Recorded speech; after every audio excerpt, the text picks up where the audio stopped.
하나님 말씀은 고린도전서 11장 1절에서 2절까지 말씀입니다.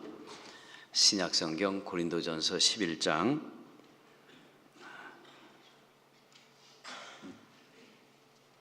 1절에서 2절까지 우리 다 같이 한 목소리로 봉독하겠습니다. 시작. 내가 그리스도를 본받는 자가 된 것 같이 너희는 나를 본받는 자가 되라. 너희가 모든 일에 나를 기억하고 또 내가 너에게 전하여 준 대로 그 전통을 너희가 지킴으로 너희를 칭찬하노라. 아멘. 시간마다 한국 농촌에서 목회하시는 목사님들 모시고 그분들의 다양한 목회 이야기들을 우리가 또 간증으로 듣고 은혜 받는 시간을 갖고 있습니다.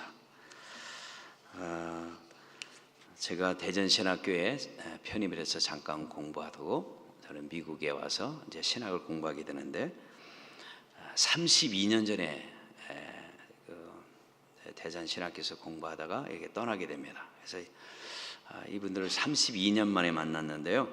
이렇게 그동안 어떻게 신학을 공부하고 어떻게 목사가 되고 어떻게 목회를 하는지 차를 타고 오고 가면서 많은 간증을 듣고 또 사모님들의 눈물겨운 간증을 들으면서 제 자신이 참 많은 은혜를 받고 도전을 받고 참 저에게는 유익한 은혜의 시간입니다.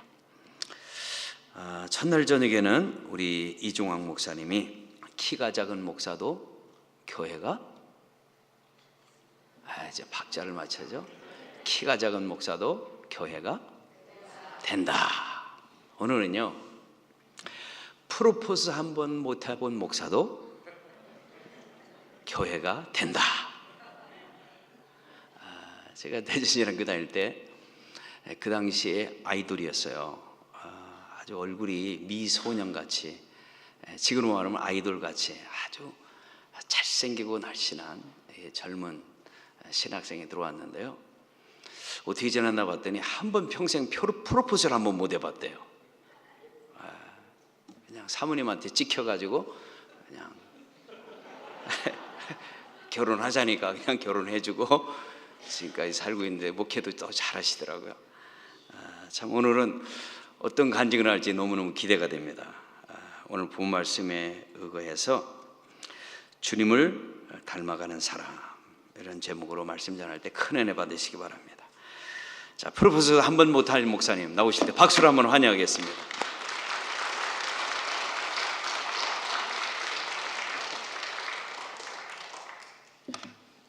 할렐루야. 차에서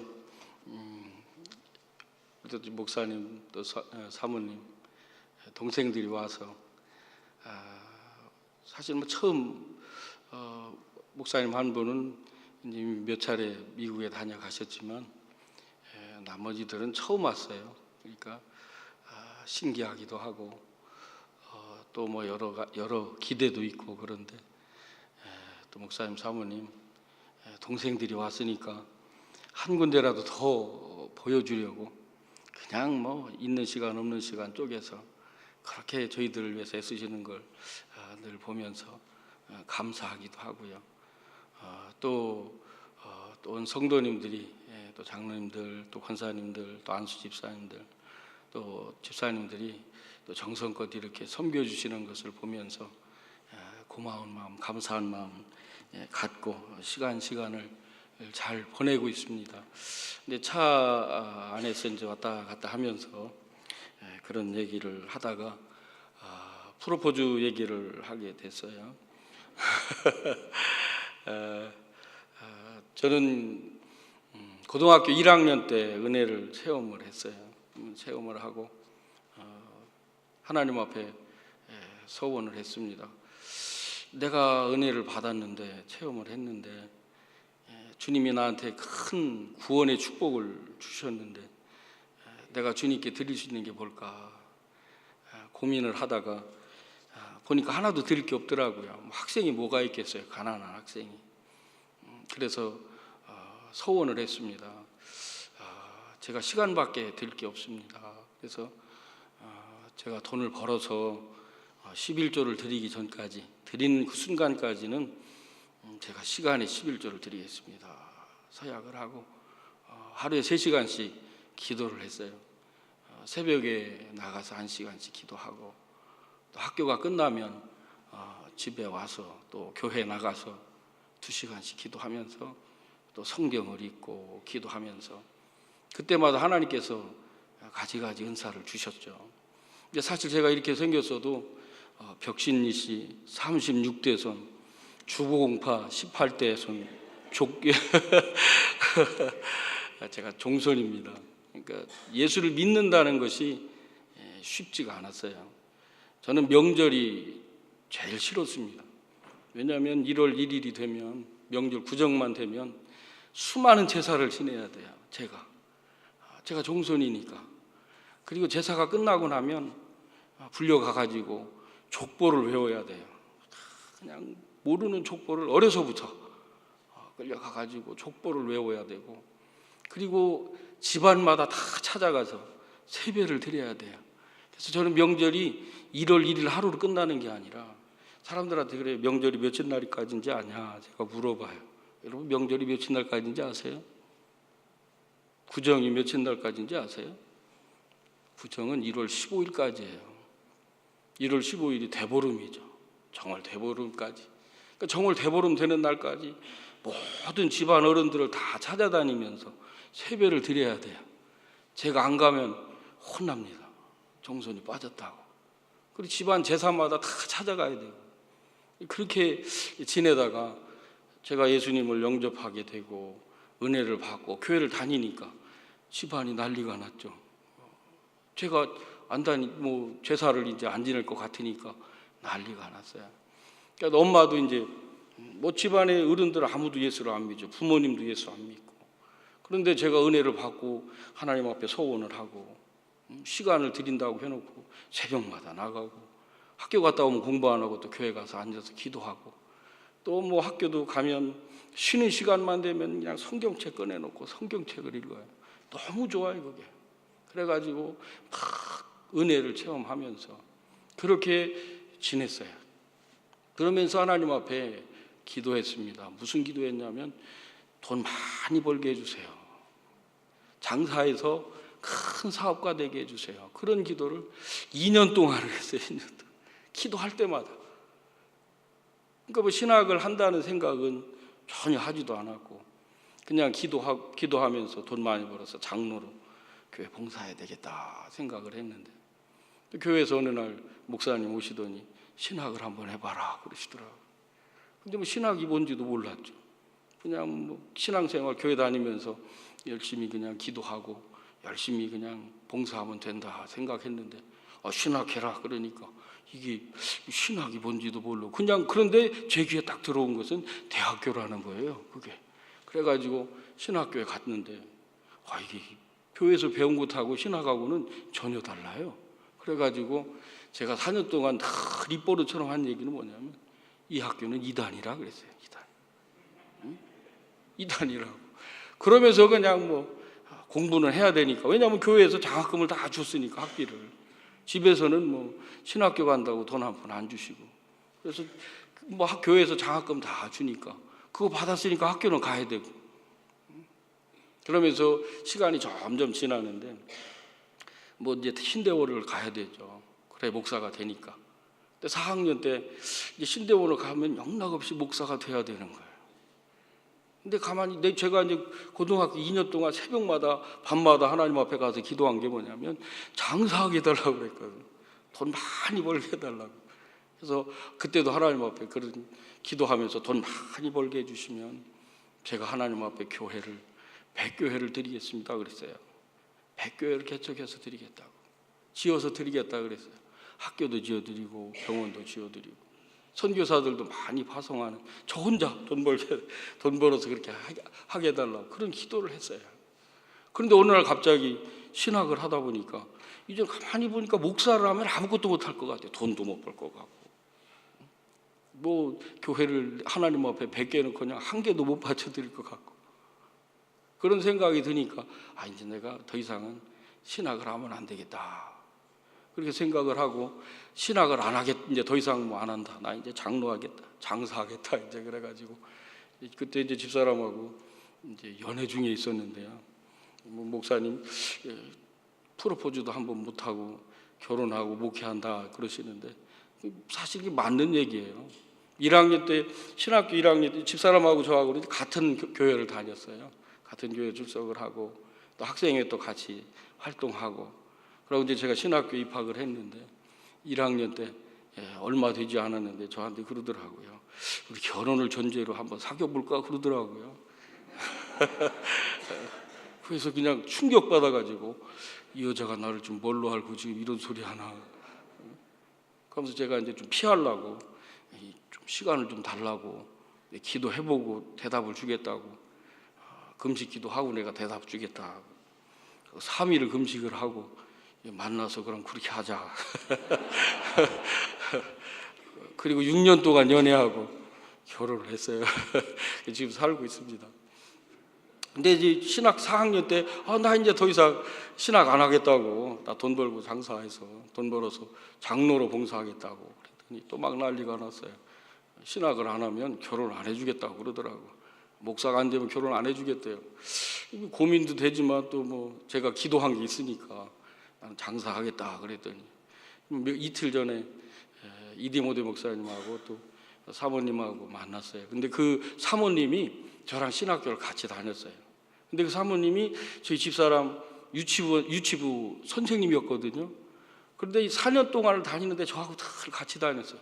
저를 감시하는 거예요. 늘 집사람하고한테 얘기하고 집사람도 물어보고 잘하고 있나.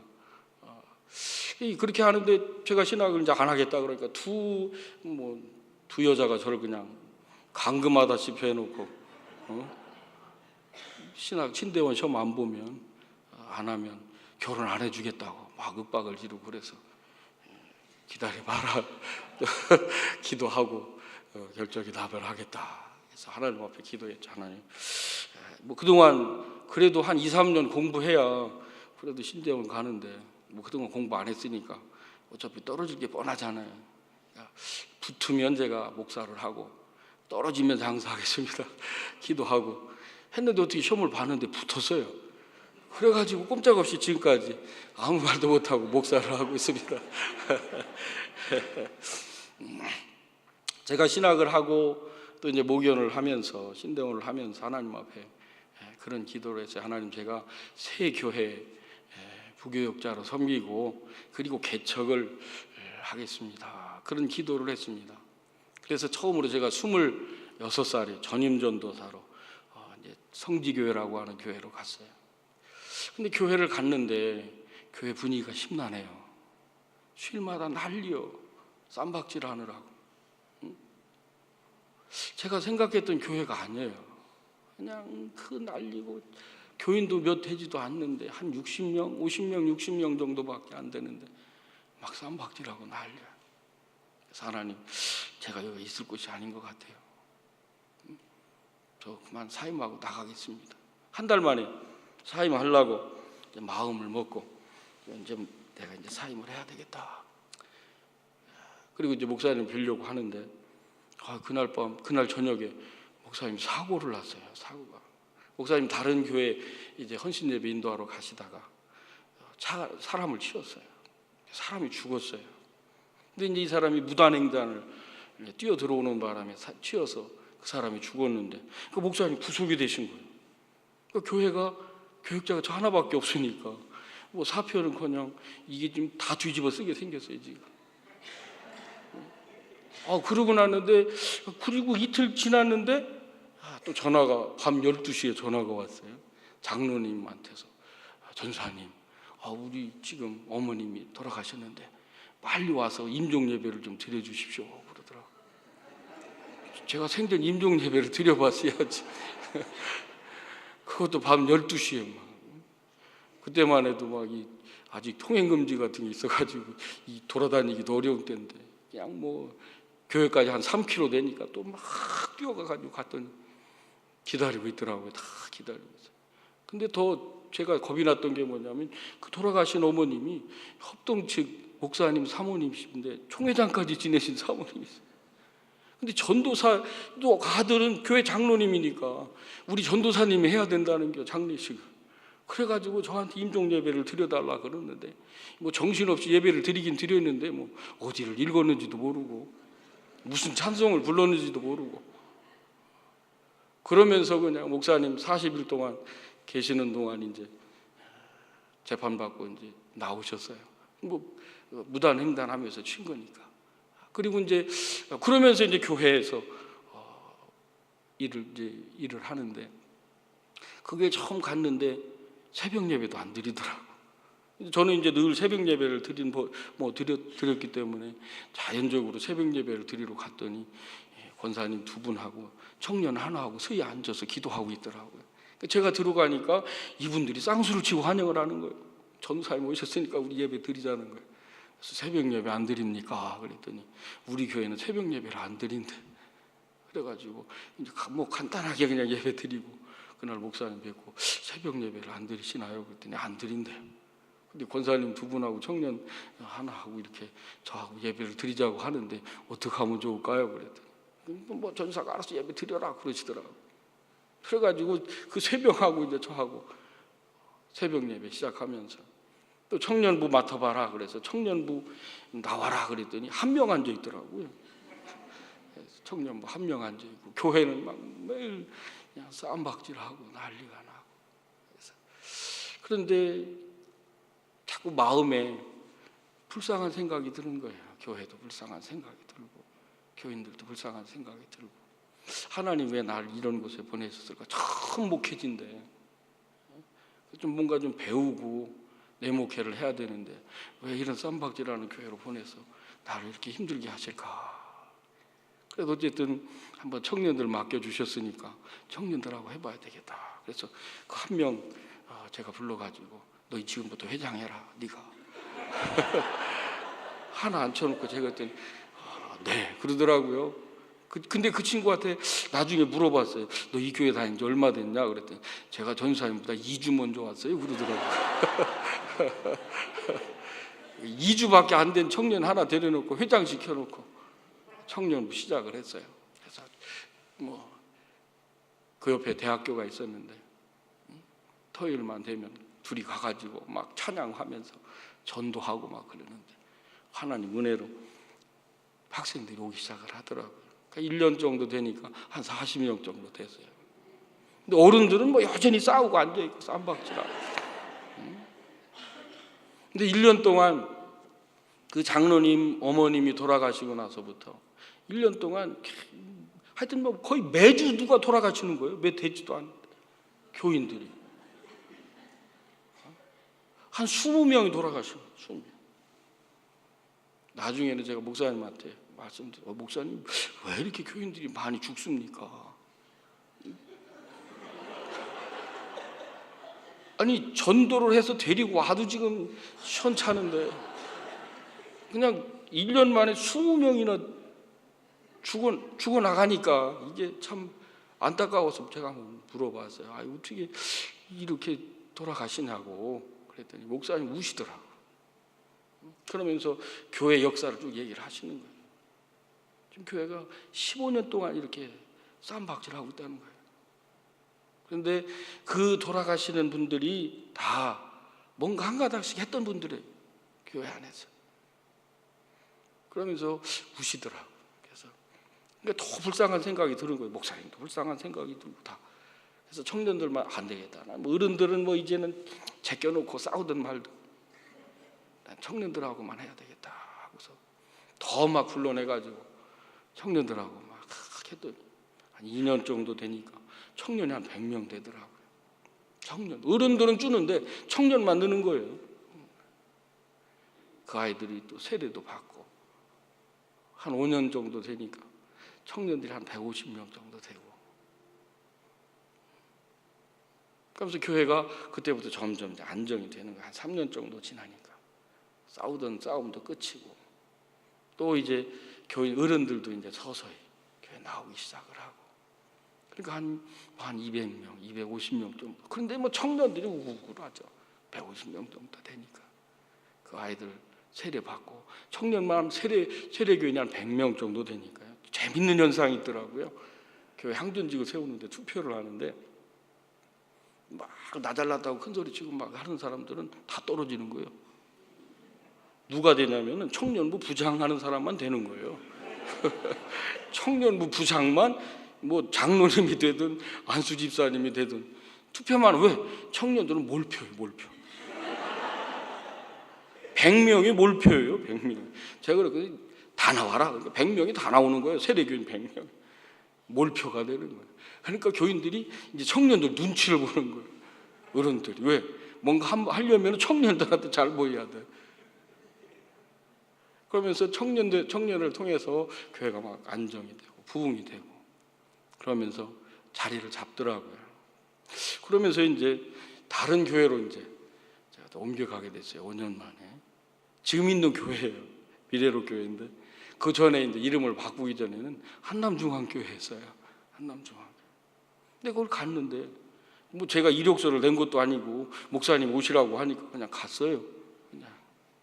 그랬더니 갔더니 첫날부터 보니까 또 쌈박질하고 앉았는데 막 거기 여긴 더 해요. 더 심하게 싸우더라고 막. 그래가지고 재직회를 하는데도 막 짜장면 한 그릇 갖고도 싸우고 막 그래요. 막 너무 답답한 거예요. 이게. 그래서 안 되겠다. 목사님한테 저 아무래도 이 교회 사임을 해야 되겠습니다. 그랬더니 목사님 그러시더라고. 그래서 조금만 해봐. 응? 왔으니까 조금만 더 해보라고 그러시더라고. 근데 또 막 불쌍한 생각이 드는 거예요. 교인들도 불쌍하고 교회도 불쌍하고. 제가 성장했던 교회는 선창교회인데 그래도 큰 교회죠. 지금 한 1,500명 정도 되는 교회니까 그 교회는 막 뜨겁게 부흥, 막 열정적으로 기도하고 막 봉사하고 헌신하고 개척한다, 뭐 선교사를 파송한다. 그러면서 막 그렇게 일하던 교회에서 처음에 갔던 교회도 그냥 쌈박질하고 두 번째 간 교회는 더 쌈박질 크게 하고 있고. 그러니까 교인들이 불쌍한 거예요. 교회의 모습이 이게 아닌데 우리가 섬기는 교회의 모습이 이런 모습이 아닌데 어떻게 이 사람들이 이렇게 쌈박질하는 것만 볼까? 그래가지고 또 안 되겠다 싶어서 또 이제 뭐 마음에 좀 장로님도 한번 만나보고 안수 집사님 권사님들도 만나봤는데 뭐 찔러도 뭐 바늘 하나 안 들어가요. 그래서 그래도 어떻게 그냥 장로님 한 분 좀 그래도 좀 괜찮은 것 같아요. 얘기를 해보니까. 그래서 장로님 계속 몇 번 만났어요. 만나면서 장로님 교회를 위해서 좀 같이 또 열심히 한번 수고하고 헌신하지 않겠습니까? 장로님의 신앙의 기초는 어디에 있습니까? 그랬더니 이분이 더 그러더라고요. 저는 아브라함을 존경합니다. 그러더라고요. 또 아브라함을 왜 존경합니까? 제가 그랬더니 아브라함은요 가라면 가고요 서라면 서고요 하나님 명령이면 뭐 그냥 뭐 불속이든 어디든 막 뛰어들어가서 저는 그게 화끈해서 마음에 든다 이거예요. 좀 장로님이 그냥 화끈하게 한번 교회를 위해서 한번 일해보지 않겠냐고 했더니 까짓 거 뭐 한번 해보죠 뭐. 그래가지고 그분하고 이제 손을 잡고 목사님 말씀하시는 대로 막 신방하고 하면서 교회가 점차적으로 이제 안정이 되고 교회가 좀 부흥이 되고 그래서 한 200명 넘게 이제 자리를 잡았어요. 근데 거기서도 이제 제가 다 된 것 같다 해가지고 다른 교회로 또 갔어요. 근데 그 교회는 좀 그래도 괜찮았어요.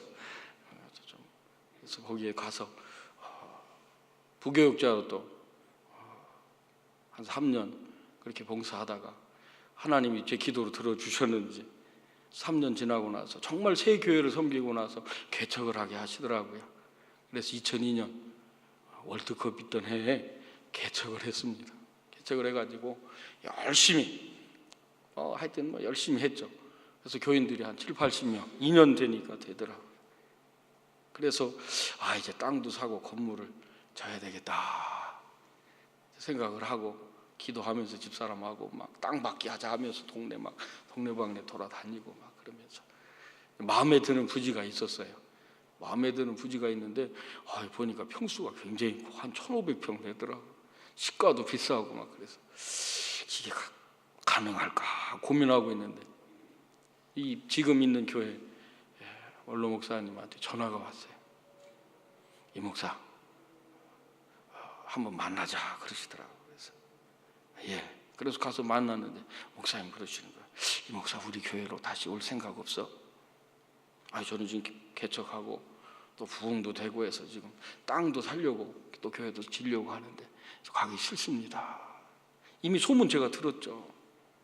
교회가 또 쌈박질하고 있거든. 또 쌈박질하고 있는 거예요. 거기서 난리가 났어요. 막 교회가 사분오열이 되고. 그래서 안 갑니다. 그러고는 이제 헤어지고 왔는데 또 전화가 또 왔어요. 이 목사 한번 우리 교회 다시 한번 오면 안 되겠냐? 안 갑니다. 하나님 앞에 기도해서 하나님 어떻게 저한테 주시는 교회마다 쌈박질하는 교회만 주시냐고. 나 못 간다고. 근데 그러면서 고민하고 있는데 집사람이 오늘 그러더라고요. 기도하는데 그 원로 목사님 사모님이 돌아가셨어요. 돌아가셨는데 그 사모님이 옷을 벗어가지고 자기를 입혀주더라는 거예요. 그러면서 근데 그게 안 맞는데 자꾸 입혀주시더래요. 안 입는다고 막 그러는데 그래도 사모님 꼭 입으셔야 된다고 입혀주더라는 거예요. 그래서 아니 이게 무슨 소리요? 난 안 간다고 하는데 그 소리를 그 얘기를 듣고 나니까 또 가라고 하는 건가? 가야 되나? 그런 고민을 하고 그러다가 이제 다시 또 전화가 와서 그때는 뭐 어쩔 수가 없더라고요. 예, 가겠습니다. 거기 이제 사임을 하고 교회로 갔어요. 갔더니 뭐 제가 이제 그래도 떠나올 때는 5년 만에 다시 들어갔는데 떠나올 때는 그래도 한 200명에서 250명 정도 이렇게 앉아서 예배를 드렸었는데 갔더니 한 30명 앉아 있더라고요. 다시 왔더니 30명 앉아 있어요. 그런데 그 30명도 서로 그냥 싸우느라고 정신이 하나도 없어요. 목사가 말을 해도 듣지도 않고 바라보지도 않고 교회 문제는 뭐 산더미처럼 커 있고 어떻게 해야 되나? 왜 하나님 나를 이렇게 싸우는 교회만 보내나? 좋은 교회 또 개척을 했으니까 잘 하고 있는데 그냥 거기서 쭉 땅도 사고 교회도 짓고 그러면서 그냥 그렇게 목회하게 하시지 왜 이 교회를 또 보냈나? 그러면서 이제 또 뭐 같이 하려고 하는데 말 안 들어요. 제가 그 말을 실감을 해요. 예수 안 믿는 사람들은 그냥 막걸리 한 잔 마시고 야 털어버리자 그러면 털어진다는데 교인들은요 막걸리를 안 먹어서 그런가 말 안 들어요. 뭐 아무리 찾아가서 얘기를 하고 뭐 같이 기도하자고 해도 말 안 듣고 어느 날 그러더라고요. 어느 집사님 한 분이 저희 애들한테 너희들은 좋겠다. 아빠가 목사라. 얼마나 너희들 위해서 많이 기도하냐. 그 얘기를 하는데 이게 조롱하는 말인 것 같기도 하고 부러워서 하는 말인 것 같기도 하고 그래서 고민을 했어요. 고민을. 내가 우리 아이들을 위해서 기도하는 것 그거조차도 저 사람들 눈에는 그게 그렇게 부러워 보이나 그런 생각이 들더라고요. 그래서 하나님 앞에 기도했어요. 하나님 내가 지금부터는 우리 아이들을 위해서 기도하지 않겠습니다. 우리 가정을 위해서는 내가 기도하지 않겠다고. 지금도 기도하지 않아요.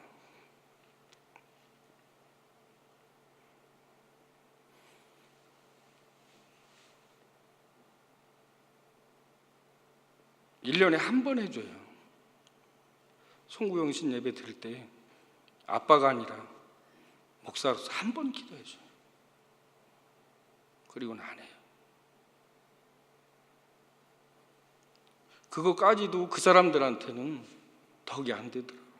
그래서 하나님이 여기 보내셔서 이렇게 목회하게 하시고, 또 우리 가정, 우리 아이들 이렇게 선물로 주신 거 내가 기도하지 않아도 책임져 주신다, 그렇게 해서 나를 다시 여기로 보내셨으니까 나는 지금부터는 우리 아이들 위해서 기도하지 않겠습니다. 하나님 책임져 주십시오. 누가 그래요? 교인들이 지금도 목사님 아이들 위해서 얼마나 많이 기도하십니까? 그럼 제가 그럽니다. 권사님이 하세요. 저는 안 합니다. 저는 못합니다.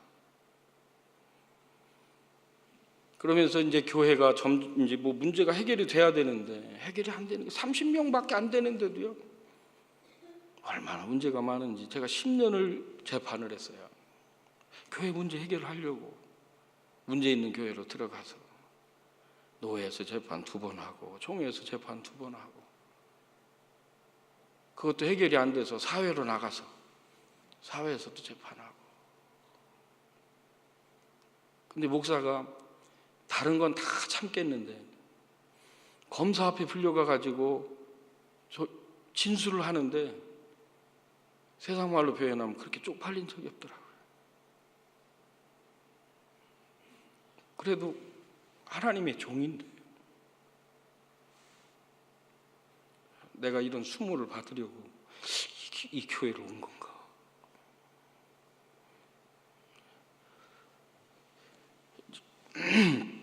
그래도 하나님의 은혜로 해결이 돼서 10년 만에 해결이 됐어요. 제가 이 교회 온 지 이제 15년 됐는데 이제 5년 전에 문제가 끝났어요. 근데 뭔가 좀 그래도 교회를 새롭게 하려고 나가서 전도를 하면 가슴이 더 아파요. 그 사람들이 그래요. 저 미래교회 목사입니다. 예수 믿으십시오. 그럼 자기네들끼리 그래요. 저 쌈박질할 교회야.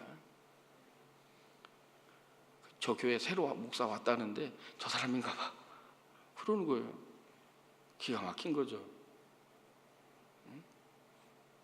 하나님 앞에 그런 기도해서 하나님 나 왜 여기 보냈냐고. 도대체 나를 여기를 보내가지고 무엇 하시려고 여기를 보내셨습니까? 그냥 개척한 교회 놔두지. 거기다. 사람들은 그래요. 대전에서 도시에서 목회를 하니까 얼마나 좋냐고. 지금까지 들었지만 어때요? 쌈박질하는 데만 3군데 다닌 거예요.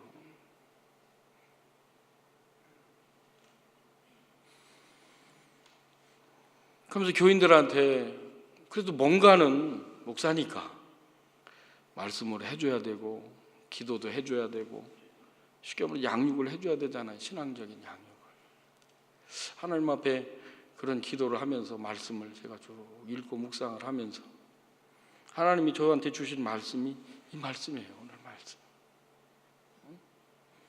나를 본받는 자 되라. 어떻게 하면 주님을 본받을 수 있겠습니까?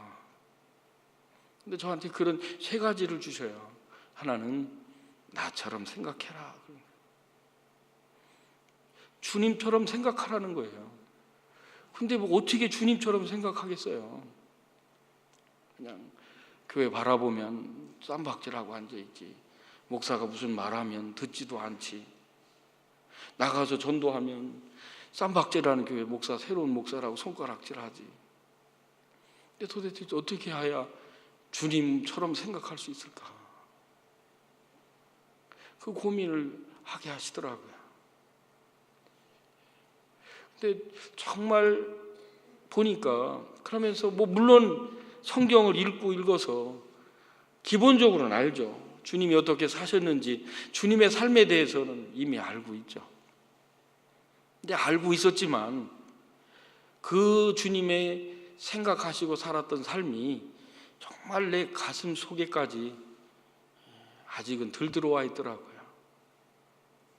그걸 느끼는 순간 제 몸이 너무 추워요. 막 밖에는 30도 40도 올라가는데도 발이 시려워요. 제가 땀이 엄청 많습니다. 그래서 오늘도 제가 수건 갖고 왔어요. 저는 어딜 가든지 항상 수건을 챙겨요. 왜? 땀을 너무 많이 흘리니까. 40도까지 올라가도 발이 시려요. 발이 막 양발을 신고 뜨거운 물에 발을 넣어도 발이 시려요. 그러면서 또 저한테 주시는 감동이죠. 주님처럼 말하라는 거예요. 주님처럼 생각하고 주님처럼 말하래요. 교인들한테도 주님처럼 말하고 주변에 있는 사람들한테도 주님처럼 말하라는 거예요. 또 어떻게 하는 것이 주님처럼 말하는 것일까 고민하게 하시더라. 또 그러면서 성경을 또 더 읽죠. 계속 읽어요. 주님이 어떻게 말씀하셨을까? 주님이 어떻게? 근데 한 말씀이 저한테 탁 들어오는 거예요. 주님도 주님의 생각을 말씀하신 게 아니더라고요. 아버지의 생각을 말씀하신 거더라고. 하나님의 생각을, 하나님의 말씀을 말씀하셨지 주님의 생각을 말씀하신 게 아니더라고. 그래서 내 생각을 말하는 게 아니고 내 어떤 비전이나 목회의 방침을 말하는 게 아니라 하나님의 말씀을 말씀해야 되는구나. 그런 깨달음을 또 주시더라고요. 마지막은 주님처럼 섬기라 그러시더라고요. 나처럼 섬겨라 그러시더라고요. 주님이 그러셨죠. 내가 온 것은 섬기러 왔다. 주러 왔다. 심지어는 목숨까지도 주기 위해서 왔다. 그런 말씀을 하셨죠. 제자들에게. 내가 과연 이 교회를 위해서 내 목숨을 내놓을 수 있을까? 그 쌈박질하는 사람들 위해서 내가 내 목숨 내놓을 수 있을까? 그런 고민을 하고 갈등을 하는데 가룟 유다가 생각이 나는 거예요. 주님은 이미 그를 부를 때부터 배신할 거라 하셨죠. 그리고 마지막 순간까지도 배신할 거라 하셨어요. 그럼에도 불구하고 끝까지 사랑하셨죠. 요한복음 13장 1절에 보면 제자들을 사랑하시되 끝까지 사랑하셨다 그랬어요. 그럴 것을 알면서도 주님은 유다를 사랑하신 거예요. 목사니까 그 일을 해야 되겠더라고요. 처음에는 다 미운 거죠. 말해도 듣지도 않고 목사 욕먹게 하고 가서 욕이나 하고 뭐 흠이 없나 하고 찾기는 하고 덤벼들기는 하고 사랑할 수 있겠어요? 사랑할 수 없죠. 근데 다 내려놓으니까 뭔가 이제 조금씩 보이더라.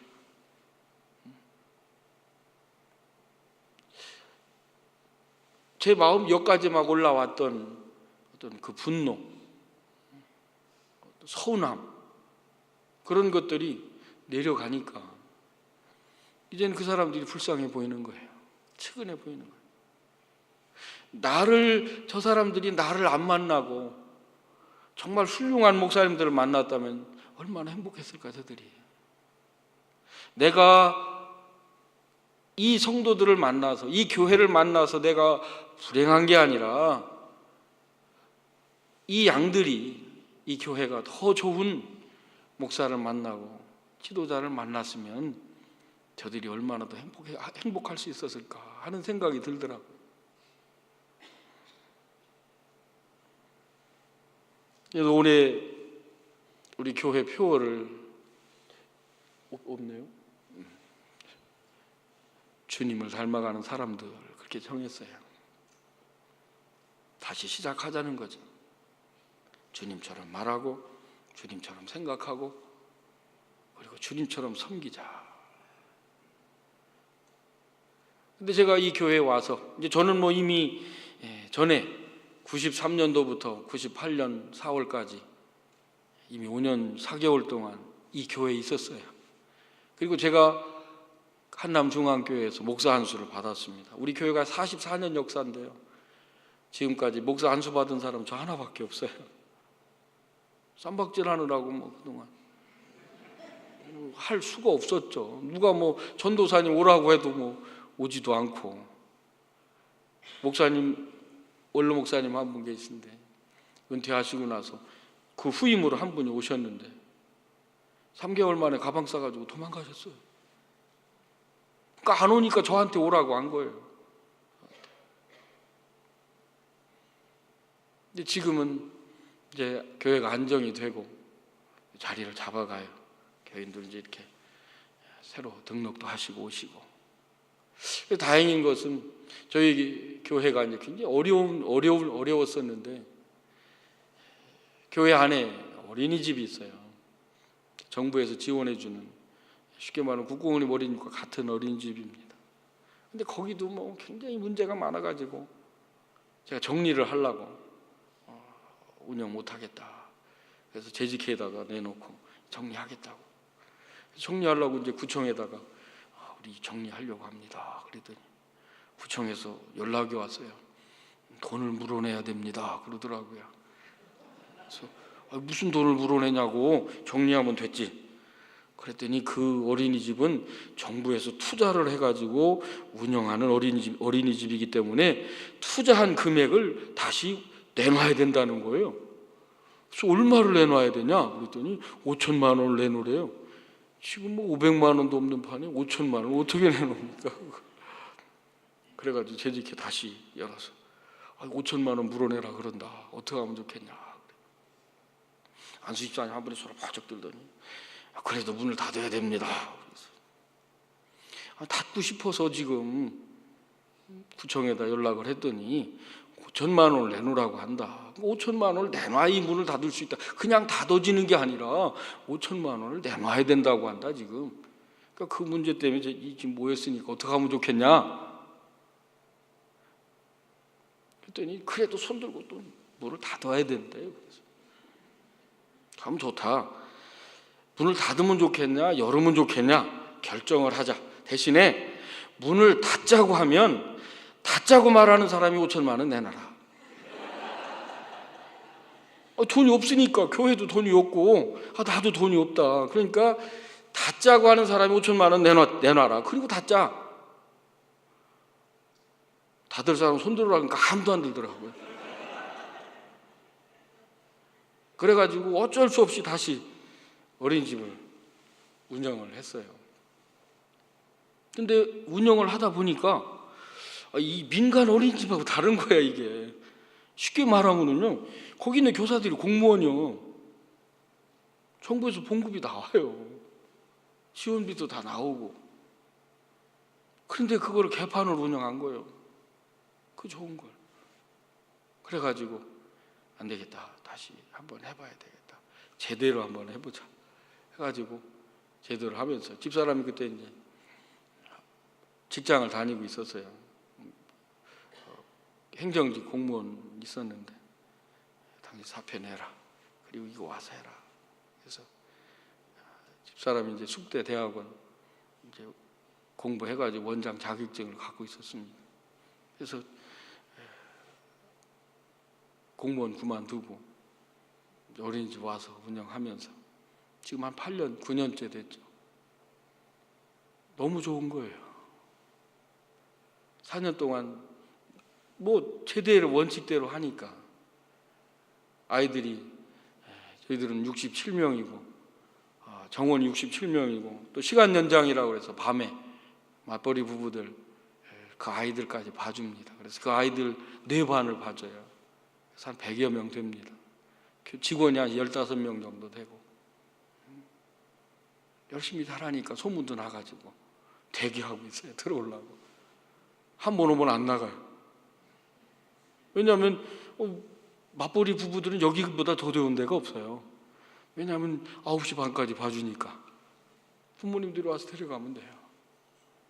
또 잘한다고, 잘하니까 또 복지부 장관상 4년 연속으로 받더라고요. 구청에서도 좋아해요. 왜냐하면 그 관할 구에서 장관상을 받으면 구청도 장관상을 받는데요. 지도 잘했다고. 그래가지고 그러면 이제 공무원들 같은 경우는 승진할 때 플러스 점수가 있거든요. 장관상 받으면. 승진하는 거예요, 이 사람들이. 그러니까 잘한다고 박수 쳐주고 그러더라고요. 아직은 교회가 완전하게 자리를 잡지는 않았어요. 그런데 그래도 시간이 지나면서 하나님 문제 하나하나 해결해 주시고 이 말씀 주시면서 주님처럼 말하고 주님처럼 생각하고 주님처럼 봉사하고 헌신해라. 이 말씀 가지고 다시 시작하니까 하나님이 교회를 새롭게 열어주시더라고요. 사실은 굉장히 어떤 면에서는 지쳐 있었어요. 15년 동안 재판하고 싸워보세요. 말 안 듣는 사람. 여러분, 이 염소나 짐승은요, 말 안 들으면 엉덩이 걷어 차면 끌어와요. 교인들은요, 찰 수도 없잖아요. 안 따라오면 이거 어떻게 할 방법이 없어요. 제가 지금은 이렇게 날씬해졌는데 100kg 나갔었어요. 0.1톤 나갔었습니다. 그래서 안 되겠다. 몸을 좀 빼야 되겠다 결심하고 6개월 동안 열심히 걸었어요. 그래서 6개월 만에 20kg 뺐습니다. 걸어서. 그래서 지금 80kg 나가고 있어요. 아직도 80kg 나갑니다. 근데 10년 동안 재판하고 교회 문제를 해결하려고 뛰다 보니까 가장 먼저 오는 게 혈압이더라고요. 혈압이 와요. 그 다음에 오는 게 뭐냐? 당뇨가 와요. 당뇨가 왔어요. 그래서 의사 선생님이 걸으면 당뇨가 해결이 됩니다 그러더라고요. 잘 먹고 걸으라고 그러더라고요. 그래서 밥 먹고 30분씩 걸었어요. 당화색소가 12가 나왔어요. 12. 의사가 기절했죠. 5가 정상인데 12가 나왔으니까. 그래서 6개월 만에 열심히 걸었더니 약도 끊자 그러더라고요. 지금은 5.5 정상입니다. 열심히 걷고 있으니까 다 먹는데 걸어요. 정상에. 힘들어하고 어려워했었는데 또 이렇게 배다니 교회에서 초청을 해주셔가지고 와서, 물론 뭐 교회 걱정도 돼요. 교회 걱정도 되지만 또 하나님이 또 이렇게 보내주셨다. 좀 쉬고 와서 다시 열심히 뛰어라. 그렇게 저한테 새로운 어떤 도약을 할 수 있는 기회를 주시는 것 같아서 아멘 하고 왔습니다. 이렇게 왔는데 또 우리 저하고 이름이 좀 비슷해요. 목사님은 병호고요. 저는 병홍이에요. 사실은 뭐 이렇게 공개 석상에서는 목사님이라고 하지만 사석에서는 형님이라고 그럽니다. 같이 공부하고 같이 지냈고 늘 기도할 때마다 또 멀리 미국에 계시니까 그래도 틈틈이 기도하면서 생각을 했었는데 또 이렇게 와서 또 목사님 또 사모님 또 성도들의 이렇게 귀한 환대를 받으면서 용기도 얻고 또 힐링도 하고 어떤 새로운 각오도 하고 지금 그러고 있습니다. 너무 잘 먹고 또 이렇게 잘해 주셔서 많은 것도 배우고 갑니다. 여러분들이 오늘 있는 말씀처럼 우리는 주님을 닮아가는 사람들이에요. 목사님 저도 닮아가고 여러분들도 닮아가는 겁니다. 하나님께서 이 주님을 닮아가는 모델 기준을 누구에게 뒀냐? 이 교회는 목사님을 통해서 보여주시는 거예요. 목사님을 닮아가는 거죠. 목사님을 따라가는 거예요. 그게 바른 길이죠. 그런데 엉덩이 뿔나면 잘 안 따라오려고 그래요. 말을 안 들어요. 근데 제가 보니까 뭐 아주 여기는 뭐 제가 잠깐 저 밑에서도 그랬어요. 부럽습니다. 너무 멋있는 것 같아요. 뭐 이렇게 하면 저도 이렇게 되기를 소원하고 있어요. 지금 우리 교회가 이렇게 됐으면 좋겠다. 너무 열심히 하려고 헌신하려고 하고 어떤 세계 비전을 가지고 뛰는 그런 모습을 보면서 참 제가 많은 도전을 또 이렇게 또 받고 갑니다. 여러분들이 기도하실 때마다 많이 기도해 주시고 저도 이렇게 정말 제3세계 선교의 비전을 가지고 또 달려갈 수 있는 그런 좀 목사가 좀 되기를 위해서 여러분들이 같이 기도해 주시면 감사하겠어요. 제가 이렇게 두서없이 제가 사실은 설교를 준비했는데 문자가 왔어요. 간증해 주면 좋겠다. 그래서 간증으로 이렇게 여러분들에게 귀한 시간을, 제 짧은 간증을 두서없이 말씀을 드렸습니다. 그러나 저를 위해서도 기도해 주시고 또 우리 같이 이렇게 온 목사님들 위해서도 같이 기도해 주시면 저들이 더 열심히 목회 전진해서 다 승리할 수 있도록 그렇게 최선을 다하겠습니다. 같이 한번 기도하겠습니다. 은혜를 감사합니다. 멀리 미국에까지 왔습니다. 또 이곳에서 섬기는 사랑하는 우리 최병호 목사님, 또 사모님, 또 성도들의 큰 사랑을 받으면서 저희들이 힘을 얻습니다. 부족한 중에 오늘 이렇게 두서없는 간증을 했습니다. 그러나 중요한 것은 주님을 닮자는 겁니다. 주님처럼 말하고 주님처럼 생각하고 주님처럼 섬기면서 우리의 삶을 드리기를 원합니다. 특별히 배단위 교회는 목사님을 중심으로 해서 장로님들과 권사님들과 온 성도들이 함께 이렇게 주님을 닮아가면서 달려가고 있습니다. 더 큰 일을 행할 수 있는 교회가 되게 하시고 주의 종이 되게 하시고 성도들이 될 수 있도록 주님이 축복하시고 이 교회를 통해서 또한 많은 주의 종들이 힘을 얻고 또 용기를 얻을 수 있는 교회가 되도록 축복하여 주시옵소서. 더 큰 일을 행하시는 주님께서 이 교회 위에 함께해 주시고 또 목사님을 주님께서 붙잡아 주셔서 마지막 때 하나님의 영광의 도구로 사용하여 주시옵소서. 예수님의 이름으로 감사하며 기도하옵나이다. 아멘.